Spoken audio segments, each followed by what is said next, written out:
में, यहाँ बुक है, आप इससे देख सकते हैं। हो गया। ठीक है, लेकिन अगर आपके पास बुक नहीं है तो नेक्स्ट डे से आप बुक रखेंगे अपने पास में। ठीक है, हो गया। आइए, कोई दिक्कत नहीं। आगे बोलता है, हम एक बार आपको पीछे से कनेक्ट करा दें कि हम लोग कहाँ तक बात कर चुके थे। हम लोग बात कर चुके थे कि मैनेजमेंट का डेफिनेशन क्या होता है, उसमें हमने डेफिनेशन पे चर्चा की थी, मीनिंग पे हमने चर्चा की थी, और हमने बोला था कि मैनेजमेंट क्या होता है। मैनेजमेंट का मतलब होता है किसी काम को खुद के साथ में बहुत सारे लोगों के साथ मिलकर करना, उसको हम लोग मैनेजमेंट बोलते हैं। ठीक है, ये बात डिस्कस हुई थी। उसके बाद जब मैनेजमेंट का डेफिनेशन डिस्कस हो रहा था, उसके अंदर 3 बातें आई थी। पहला बात आया था प्रोसेस, दूसरा बात आया था इफेक्टिवनेस, और तीसरी बात आई थी एफिशिएंसी। हमने बोला था कि effectiveness without efficiency and efficiency without effectiveness is of no matter, किसी काम का नहीं है। यहाँ तक बात हुई थी। ठीक है, आगे बात करते हैं। बोलता है अब उसके बाद 3 डेफिनेशन जो उसमें निकला था, प्रोसेस का डेफिनेशन, दूसरा इफेक्टिवनेस का, और तीसरा एफिशिएंसी का, वो समझना था हम लोग को। उसमें हम लोग पहला डेफिनेशन प्रोसेस का डेफिनेशन समझने की कोशिश कर रहे थे। ठीक है, प्रोसेस के डेफिनेशन में हमने बोला कि प्रोसेस का मतलब होता है it's a series of step, और सीरीज ऑफ स्टेप के अंदर जब बातें आई थी प्लानिंग, ऑर्गेनाइजिंग, स्टाफिंग, डायरेक्टिंग और कंट्रोलिंग की, तो यही बात हम लोग करने लगे थे कि भाई ये डिफरेंट क्या बातें होती हैं। इस पे हम लोगों की पिछली क्लास खत्म हुई थी। ठीक है, आज हम लोग आगे स्टार्ट करते हैं। बोलता है अगला पैराग्राफ में, बीइंग इफेक्टिव और doing work effectively basically means finishing the given task. बोलता है काम को इफेक्टिव तरीके से करने का मतलब होता है काम को खत्म कर देना। Basically means finishing the given task. यहाँ पे टाइम फैक्टर नहीं लेके आएगा बेटा। बोलता है इफेक्टिव का मतलब होता है सिर्फ दिए गए काम को क्या कर लेना, पूरा कर लेना, ये होता है effective. Effectiveness in management is concerned with doing the right task, completing activities and achieving goals. बोलता है मैनेजमेंट के अंदर जब हम इफेक्टिवनेस की बात करते हैं तो इफेक्टिवनेस का मतलब मैनेजमेंट के अंदर क्या होता है कि जो टास्क, जो काम आपको असाइन किया गया है, दिया गया है, वो काम सही तरीके से हो जाना या कर लेना इफेक्टिवनेस कहलाता है। क्लियर है? यहाँ कहीं भी time factor, cost factor, minimum resources का फैक्टर, मिनिमम यूजेज का फैक्टर डेफिनेशन में नहीं लिखा गया है। वो सारा फैक्टर कहाँ के लिए छोड़ा गया है? इफिशियंसी के लिए छोड़ा गया है। ठीक है, इसका एग्जांपल कि मैंने वही उस दिन दिया था कि आपको मैंने 5 क्वेश्चन बनाने को दिया, आप 5 क्वेश्चन सही कॉपी में बना के ले आए, मतलब आप इफेक्टिव हैं। लेकिन जब फिर हमने उसके बाद साथ टाइम फैक्टर को जोड़ा, टाइम हुआ ना सर, आज दिए कल इसी टाइम में दिखाना है। हाँ, तो उसमें फिर ये भी हुआ था ना, मैंने बोला था कि भाई ये अगर 5 घंटे में बन जाना चाहिए, आपने उसको 5 घंटे में नहीं बना के पूरी रात लगा के बनाया, तो बना तो दिया, इफेक्टिव तो आप हैं। लेकिन अगर आपका टाइम बचता तो या तो आप सोते या किसी दूसरे काम में उसको यूटिलाइज करते, इसका मतलब एफिशिएंट नहीं है। तो वही बोल रहा है कि जब इफेक्टिव की चर्चा चल रही है तो सिर्फ इस बात की चर्चा चल रही है कि काम कंप्लीट हुआ है, काम कंप्लीट हुआ है, काम सही तरीके से कंप्लीट हुआ है। ठीक है, इस बात की बिल्कुल भी चर्चा नहीं चल रही है कि काम कंप्लीट करने के समय हमने कम से कम रिसोर्सेज और कम से कम टाइम लिया है। अगर ये चर्चा भी साथ में चलने लगे, इसका मतलब इफेक्टिवनेस और एफिशिएंसी किसकी बात हो रही है? दोनों की बात हो रही है। क्लियर है? तो अभी इस पैराग्राफ में सिर्फ किस चीज की बात हो रही है? इफेक्टिवनेस की।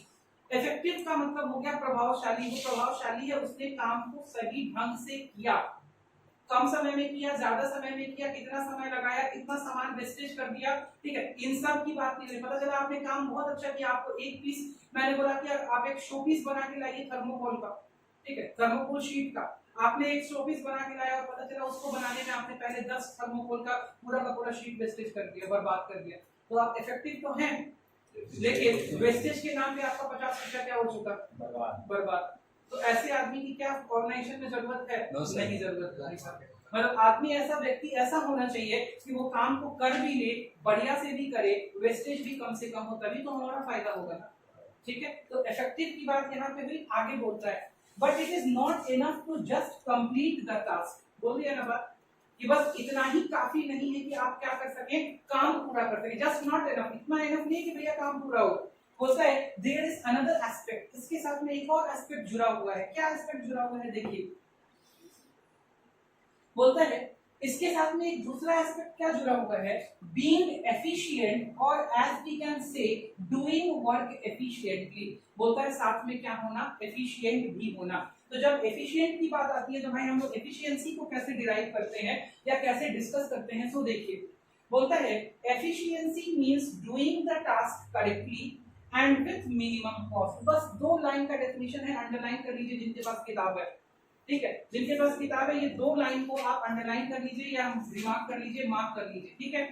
देखिए क्या बोलता है, efficiency means doing the task correctly, काम सही सही भी होना चाहिए, एंड विथ मिनिमम कॉस्ट, और इसको करने में जो आपकी कॉस्ट कीमत लगनी चाहिए वो कीमत भी क्या लगनी चाहिए, कम से कम लगनी चाहिए। मतलब बेस्ट पॉसिबल तरीका, best possible way in the least possible resources, ठीक है, least possible resources, least possible wastage, least possible cost, ठीक है। जितना कम से कम रिसोर्सेज लगे, जितना कम से कम टाइम लगे, जितना कम से कम लागत लगे उसमें काम किया जाए, लेकिन काम के क्वालिटी के साथ में कंप्रोमाइज नहीं होना चाहिए, ठीक है। क्वालिटी वैसी ही होनी चाहिए जैसा है, जैसा बनाना है, या सर्विसेज वैसी ही प्रोवाइड करनी है जैसा है। अगर उसमें आपको लगता है कि हम क्वालिटी कम करके और कम टाइम में काम कर दे रहे हैं तो फिर आप इफेक्टिवनेस से क्या कर रहे हैं बेटा, खेल कर रहे हैं। इफेक्टिवनेस से खेल नहीं होना चाहिए, और तब आपको कितना कम से कम रिसोर्सेज और टाइम लगता है, दिस इज कॉल्ड एफिशिएंसी, ठीक है। और जो इन दोनों में जिसको महारत हासिल है वो मैनेजमेंट सबसे सक्सेसफुल मैनेजमेंट है।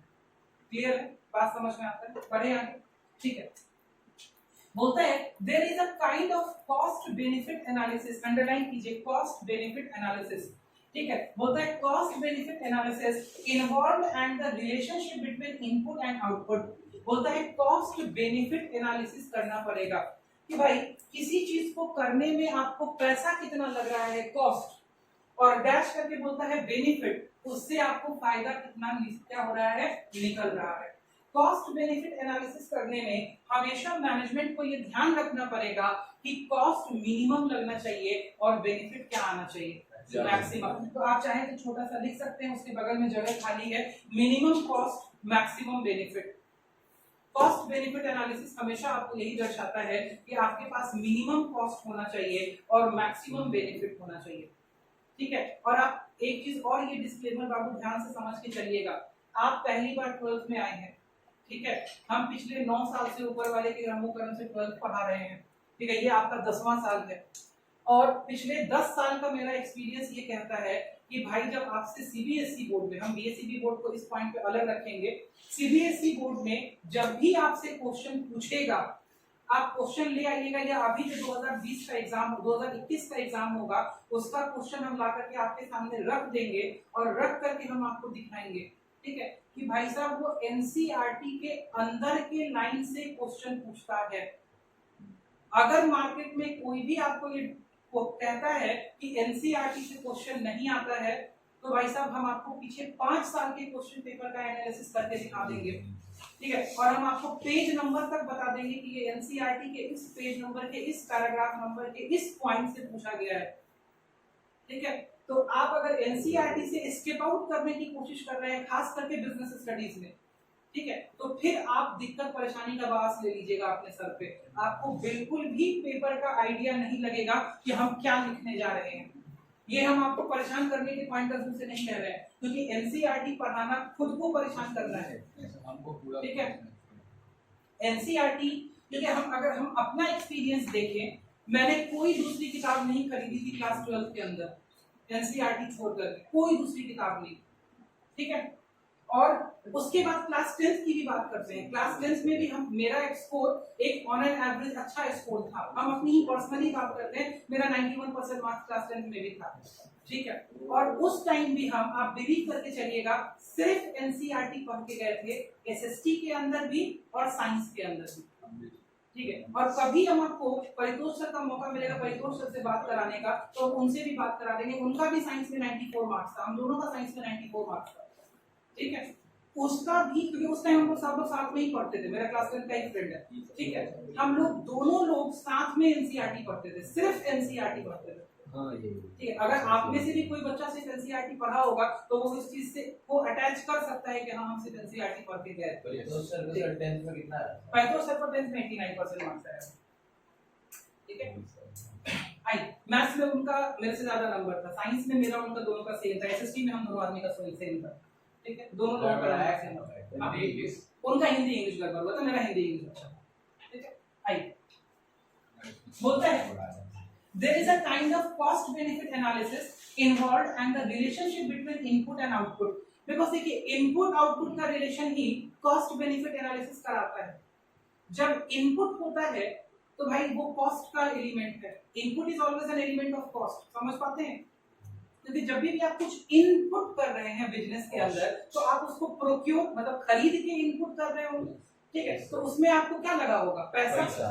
तो input is equals to cost, और आउटपुट जब कुछ निकलेगा तो उसको आप बेचेंगे तो वो क्या होगा आपके लिए, बेनिफिट, प्रॉफिट, ठीक है। तो इनपुट आउटपुट एनालिसिस का ही दूसरा नाम कॉस्ट बेनिफिट एनालिसिस होता है, ठीक है। और जब आप कॉस्ट बेनिफिट एनालिसिस करेंगे एज अ मैनेजर तो हमेशा आपका पॉइंट ऑफ व्यू दो तरीके से चलेगा, मिनिमम कॉस्ट मैक्सिमम बेनिफिट। कोई दिक्कत नहीं ना, मिनिमम कॉस्ट की जगह पे इफिशियंसी आ जाएगी, इफिशियंसी। मिनिमम कॉस्ट जैसे ही दिमाग में जाएगा अपने दिमाग को समझाइए कि इफिशियंसी की बात हो रही है, और मैक्सिमम आउटपुट जब भी आपके दिमाग में जाएगा अपने दिमाग को समझाइए इफेक्टिवनेस की बात हो रही है, ठीक है। बिकॉज जब आप इनपुट कम लगाएंगे तो खर्चा कम हो, और खर्चा कम की बात हम कहाँ करते हैं, एफिशिएंसी में। और जब हम अच्छे आउटपुट की बात करते हैं, टाइम सही से समय पर काम कंप्लीट होने की बात करते हैं, मतलब हम किस चीज की बात करते हैं, इफेक्टिवनेस की बात करते हैं। कोई दिक्कत यहाँ तक समझने में? बढ़े आगे, अब मेरे ख्याल से आप मोर और लेस बहुत अच्छी तरीके से यहाँ तक समझ गए होंगे। आइए आगे बात करता है, बोलता है if by using less resources that is the input more benefits are derived that is the output then efficiency has increased। बात कर ली है हम लोग इस पॉइंट पे कि लेस इनपुट लगा के अगर मोर आउटपुट निकला इसका मतलब एफिशिएंसी क्या हो गई है, हमारी बढ़ गई है, एफिशिएंसी हमारी अच्छी है। आगे बात करते हैं, बोलता है efficiency is also increased when for the same benefit or output fewer resources are used and less costs are incurred। बोला दो तरीके से बात करता है, हिंदी में हम समझाते समझ में आ जाए। कम इनपुट लगा के ज्यादा आउटपुट निकालना, it is also called as efficiency and effectiveness. कम इनपुट लगा के ज्यादा आउटपुट निकालना भी एक फेवरेबल फैक्टर है, बोलिए है कि नहीं है? yes, sir। और जितना आउटपुट आप निकालते हैं उसको निकालने के लिए कम से कम इनपुट लगाना ये भी एक फेवरेबल फैक्टर है। हम इसको एग्जांपल से समझा देते हैं। मान लिया 100 यूनिट इनपुट लगा के 150 यूनिट आउटपुट निकालना, ठीक है, या 150 यूनिट आउटपुट निकालने में 90 यूनिट की इनपुट यूज कर लेना, दोनों फेवरेबल फैक्टर है, yes, sir। है कि नहीं? ठीक है। या अगर इस पोजीशन पे 100 यूनिट अगर आप इनपुट निकाल लगाते हैं तो 150 आउटपुट नहीं चाहिए अपने को, उससे प्लस आउटपुट चाहिए, तभी आप फेवरेबल होंगे। ठीक बोल रहे हैं ना? yes, क्योंकि sir। 90 में ही आप 150 यूनिट निकाल ले रहे हैं तो भाई अगर 100 यूनिट लगा रहे हैं तो 150 निकाल के क्या ही फायदा सर? तीनों में मैक्सिमम प्रॉफिट, तीनों में मैक्सिमम प्रॉफिट। मतलब या तो कम इनपुट लगा के ज्यादा आउटपुट निकालें, या ज्यादा आउटपुट निकालने में कम से कम इनपुट लगाएं। बातें एक ही की जा रही हैं, दो तरीके से की जा रही है, ठीक है? ठीक है, सिर्फ साइड चेंज हो गया, पर्सपेक्टिव चेंज कर दिया मैंने, बोलने का तरीका बदल दिया, बात वही कर रहे हैं जो करना। कोई दिक्कत? चलिए आगे बढ़ते हैं। नेक्स्ट बोलता है input resources are money, material, equipment and persons required to do a particular task. Input आप समझ रहे हैं कि क्या क्या चीजें इनपुट होती है। आगे बोलता है obviously management is concerned with the efficient use of these resources because they reduce cost and ultimately lead to higher profit. बोलता है मैनेजमेंट का कंसर्न, मैनेजमेंट कहां देखेगा, क्या देखेगा? तो मैनेजमेंट हमेशा ये देखेगा कि भाई साहब रिसोर्सेज कम से कम यूज किया जाए ताकि पैसा कम से कम खर्चा हो और आउटपुट ज्यादा से ज्यादा हो ताकि हम अपने प्रॉफिट को क्या कर सके, मैक्सिमाइज कर सके। बोलिए कोई दिक्कत यहाँ तक समझ नहीं, परेशानी है? बढ़े आगे।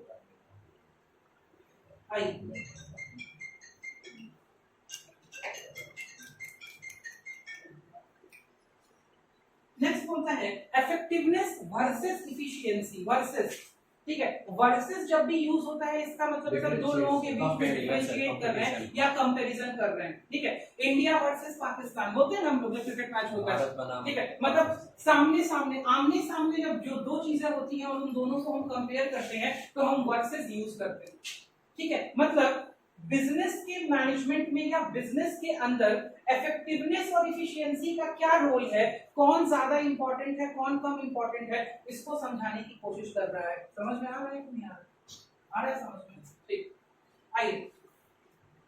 बोलता है these two terms are different, ये दोनों टर्म बिल्कुल अलग है, but they are inter related, ये लेकिन एक दूसरे से क्या है, कनेक्टेड, ठीक है। Effectiveness without efficiency is in when, effectiveness है लेकिन एफिशिएंसी नहीं है। 100 पीस बनाने के लिए बोला गया आपने एकदम चमकदार 100 पीस बनाया, 2 घंटे में बनाने के लिए बोला गया आपने 12 घंटे में बनाया, दोनों बैलेंस होना चाहिए।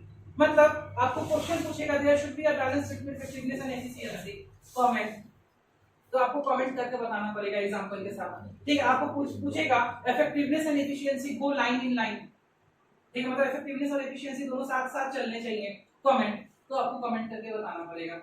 क्लियर है, बात समझ रहे हैं? तो भाई पहले समझा देते हैं, फिर इस टॉपिक से क्या क्वेश्चंस आ सकता है वो लिखवा देंगे आपको, सिर्फ क्वेश्चन हम लिखवाएंगे, आंसर हम नहीं लिखवाएंगे। कमेंट में सर सिर्फ एक एग्जांपल टाइप लिखिए, कमेंट में सिर्फ एग्जांपल लिख करके उसको जस्टिफाई करना होता है कि आप उसके सपोर्ट में हैं या आप उसके खिलाफ में, बस कमेंट का मतलब यही होता है, ठीक है। सपोर्ट मोस्टली बिजनेस स्टडीज के अंदर क्या होता है या इकोनॉमिक्स के अंदर क्या होता है, आपको अगर उसके अंदर दोनों पक्ष हैं तो आपको धीरे धीरे दोनों पक्ष फैला देना होता है, ठीक है, कि हम ये भी समझते हैं हम ये भी समझते हैं। हम बताएंगे एक दो आंसर हम आपको लिखवा के बताएंगे ताकि आपको आइडिया लगे कैसे लिखना जाएगा। आइए, बोलते हैं for management it is important to be both effective and efficient, बोल दिया कि मैनेजमेंट के लिए ये 100% आवश्यक है कि आप इफेक्टिव भी हो और आप एफिशिएंट भी हो। Efficiency without effectiveness and effectiveness without efficiency is in when, when का मतलब होता है बर्बाद है, कूड़े में फेंक दो, ठीक है। आगे बोलता है effectiveness and efficiency are two sides of the same point, एक सिक्के के दो पहलू हैं। ये क्वेश्चन पूछ सकता है, अंडरलाइन कर लीजिए, कमेंट पूछ सकता है effectiveness and efficiency are the two sides of the same point. जब आप प्रैक्टिस सेट वगैरह उठाएंगे ना तो आपको इसी सब तरह का क्वेश्चन मिलेगा, मतलब आपको लगेगा कि जानते तो हम सब है, जा लिखने आए तो ब्लैंक। क्लियर है? तो इसीलिए हम इन तरह के आंसर्स को आपको बना करके लिखवाएंगे, एक दो क्वेश्चन के आंसर हम आपको बनवाएंगे ताकि आप समझ पाए कि इस आंसर को किस तरीके से लिखना है, फ्रेम करना है। अभी बोलता है इफेक्टिवनेस और एफिशिएंसी एक ही सिक्के के दो पहलू हैं, मैनेजमेंट इफेक्टिवनेस संभाले एफिशिएंसी को ना संभाले मामला गड़बड़, मैनेजमेंट एफिशिएंसी संभाले इफेक्टिवनेस को ना संभाले तब भी मामला गड़बड़। बात समझ रहे हैं? yes, सामान बनाना था, बहुत अच्छा सामान बनाया, 10 घंटे के बदले 20 घंटे में बनाए, बेकार। सामान बनाना था 10 घंटे में बना के रख दिया, 2 घंटे में सामान ठीक नहीं बनाया, बेकार। क्लियर है? ठीक है, आइए। बोलता है but these two aspects need to be balanced and management at times has to compromise with efficiency। बोलता है लेकिन अब यहाँ पे एक विडंबना थोड़ी सी आती है कि कभी कभी आदमी को एफिशिएंसी को अनदेखा करना पड़ता है, और जब एफिशिएंसी को आदमी अनदेखा करता है तो सामान का कॉस्ट बढ़ता है। हम आपको समझाते हैं, जैसे फॉर एग्जांपल आपने बोला कि आपको ये कस्टमाइज्ड प्रोडक्ट बनवाने जा रहे हैं, कस्टमाइज्ड, कस्टमाइज समझते हैं, yes, जो कि आपने अपने हिसाब से डिजाइन करवानी है, ठीक है। तुरंत देखिएगा बनाने वाला उसका कॉस्ट क्या कर देगा, बढ़ा डालेगा। समझते हैं? ठीक है। आप फॉर एग्जांपल अगर कोई बच्चा कपड़ा वपड़ा सिलवाने जाइएगा, आप थोड़ा सा अगर ट्रेंडी कपड़ा सिलवाइएगा, ठीक है, थोड़ा सा ट्रेंडी सूट सिलवाइएगा, कुछ ऐसा कीजिएगा, टेलर क्या बोलेगा, इसका खर्चा सिलाई का क्या आएगा, ज्यादा है। तो वही बोलता है मैनेजमेंट को कभी कभी, समझिए, एक मिनट हल्ला आप नहीं कीजिए बीच में, ठीक है, आप यहाँ से कंसेप्ट समझ के जाइए, हम आपको पूरा मौका देंगे बात करने, ठीक है। मैनेजमेंट को कभी कभी कस्टमर को प्लीज करने के लिए प्रोडक्ट को बहुत रिफाइन करना पड़ता है, और जब प्रोडक्ट को बहुत रिफाइन करना पड़ेगा तो इस केस में प्रोडक्ट को रिफाइन करने के क्रम में समय क्या लगता है, ज्यादा। जितना रिफाइन प्रोडक्ट होगा उतना इफिशियंसी क्या होगा आपका, कम होगा, उतना एफिशिएंसी कम होगा, उतना समय और कॉस्ट क्या लगेगा ज्यादा, तो उतना प्रोडक्ट आपका क्या होगा, महंगा होगा। प्रोडक्ट जितना इफेक्टिव होगा उसकी कॉस्टिंग कितनी क्या होगी, ज्यादा, उतनी ज्यादा होगी। यही समझाने का कोशिश कर रहा है। तभी लोग बोलते हैं ब्रांडेड प्रोडक्ट्स महंगा आता है, क्यों? वहां पे इफिशियंसी का लेवल जो होता है वो क्या हो जाता है, कम, और आपका टाइम इंटरवल उस प्रोडक्ट के ऊपर क्या हो जाता है, बढ़ जाता है। ठीक है, कॉस्ट उस प्रोडक्ट के ऊपर बढ़ जाता है, वेस्टेज उस प्रोडक्ट के ऊपर बढ़ जाता है, दैट्स व्हाई उस प्रोडक्ट का रेट क्या हो जाता है, बढ़ जाता है। क्योंकि क्या कंपनी आप ही से तो कॉस्ट कवर करेगी ना, अपने पॉकेट से तो नहीं लगाएगी, कंपनी प्रॉफिट मेकिंग ऑर्गेनाइजेशन। ठीक है, तो देखिए यही बात यहाँ पे करता है। Suppose a company's target production is 5000 unit in a year. एक कंपनी का टारगेट प्रोडक्शन 5000 यूनिट का है एक साल में। आगे बोलता है to achieve this target the manager has to operate on double shifts due to power problem. बोलता है इस टारगेट को अचीव करने के लिए मैनेजमेंट को डबल शिफ्ट चलवाना पड़ रहा है। क्लियर? डबल शिफ्ट समझते हैं ना? शिफ्ट का मतलब समझते हैं सब लोग? ठीक है। बोलता है क्योंकि power failure most of the time, जहां पे वो ऑर्गेनाइजेशन वो फैक्ट्री है वहां पे most of the time power failure रहता है, मशीन्स चल नहीं पाती हैं, तो उनको डबल टाइम चलाना पड़ जाता है। टारगेट क्या है कि भाई एक साल में हम कितना यूनिट बनाएंगे, 5000 यूनिट बनाएंगे। The manager is able to produce 5000 units but at a higher production cost. अब बेटा अगर डबल टाइम शिफ्ट चलेगा तो आपको एम्प्लॉइज को ओवर टाइम देना पड़ेगा। बात समझते हैं? एम्प्लॉइज को ओवर टाइम देने के चक्कर में क्या हो जाएगा, आपका कॉस्ट भागेगा। क्लियर?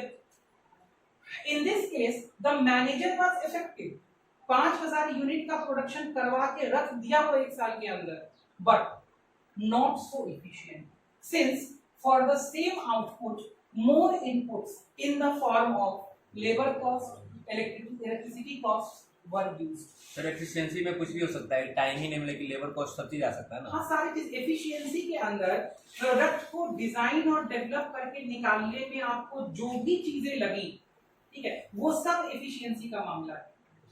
ठीक है, every input from the pin to the pot, जितनी चीजें लग रही हैं सब एफिशिएंसी में आएंगी। क्लियर है? High at times a business may concentrate more on producing goods with fewer resources, that is cutting down the cost but not achieving the target production. Consequently, the goods do not reach the market and hence the demand for them declines and competitors enter the market.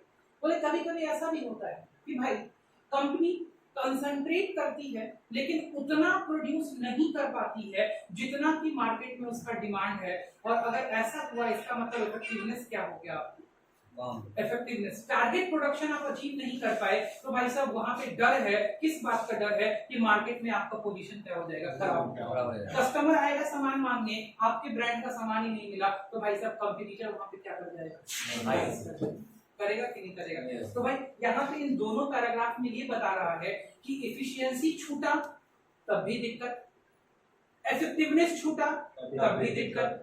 Effectiveness छूटा तो भाई साहब दूसरा market मार लेगा, efficiency छूटा तो भैया प्रॉफिट लेवल आपका क्या हो गया, कम हो गया, गिर गया। ठीक है, that's why there should be a need of balance between effectiveness and efficiency. आगे बोलता है नेक्स्ट और लास्ट पैराग्राफ, बोलता है therefore it is important for management to achieve goals. Management को जरूरी है कि वो गोल अचीव करे, जो उसको दिया गया है वो कंप्लीट करे। Effectiveness with minimum resources, that is efficiently as possible while maintaining a balance between effectiveness and efficiency। बोलता है मैनेजमेंट का सारा दुख दर्द ही इन दो शब्दों के बीच में घूमता है, पहला इफेक्टिवनेस, दूसरा एफिशिएंसी। एक मैनेजर इफेक्टिवनेस को पकड़े तो एफिशिएंसी छूटे, एफिशिएंसी को पकड़े तो इफेक्टिवनेस छूटे, वही मैनेजर सबसे तगड़ा मैनेजर है या वही मैनेजमेंट टीम सबसे अच्छी है जो बैलेंस बना के चल पाए इफेक्टिवनेस और एफिशिएंसी दोनों के अंदर। क्लियर है? बात समझ में आती? आगे usually high efficiency is associated with high effectiveness which is the aim of all manager. Underline this phrase पूरा, usually high efficiency is associated with, यहां से लेके और यहां तक मैनेजर्स तक, अंडरलाइन की यही क्रक्स है। क्रक्स का मतलब समझते हैं, सार, कंक्लूजन। ये जो पूरा डिस्कशन है उसका कंक्लूजन यही है। सर यूजुअली यूजुअली से यहाँ से usually high efficiency is associated with high effectiveness. ठीक है, बोलते हैं हाई एफिशिएंसी हमेशा रिलेटेड है किस चीज से, हाई इफेक्टिवनेस से, और एक मैनेजर हमेशा यही कोशिश करता है दोनों को हाई हाई पे पकड़े। ठीक है, दोनों को हाई हाई पे पकड़े। हाई एफिशिएंसी लो इफेक्टिवनेस कोई फायदा का नहीं है, हाई इफेक्टिवनेस लो एफिशिएंसी कोई फायदा का नहीं है। दोनों जहां होना चाहिए एक बैलेंस लेवल पे होना चाहिए। क्लियर है, बात यहां तक समझ में आती है। But undue emphasis on high efficiency without being effective is also not desirable। भाई साहब खाली efficiency देख रहे हैं, खाली ये देख रहे हैं कि टाइम कम लगे, समय कम लगे, रिसोर्सेज कम लगे, अब प्रोडक्ट इफेक्टिव ही नहीं है। ठीक है, एक बार मार्केट में बिकेगा, अगली बार नहीं बिकेगा। ठीक है, चल यही बंद कर दे। कर